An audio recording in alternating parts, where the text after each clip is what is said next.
కుమ్మరదాసుడైన కొలువరతి నమ్మి ఇమ్మన్న వరములెల్ల ఇచ్చినవాడు. కుమ్మరదాసుడైన కొలువరతి నమ్మి ఇమ్మన్న వరములెల్ల ఇచ్చినవాడు. దుమ్ములు చేసిన ఎట్టి తొండమాంచె కురవర్తి, దుమ్ములు చేసిన ఎట్టి తొండమాంచె కురవర్తి, రమ్మన్న చోటికి వచ్చి నమ్మినవాడు.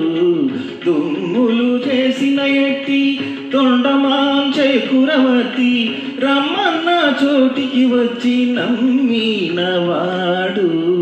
కొండలలో నెలకొన్న కోనేటి రాయడు వాడు, కొండలంత వరములు గూపెడు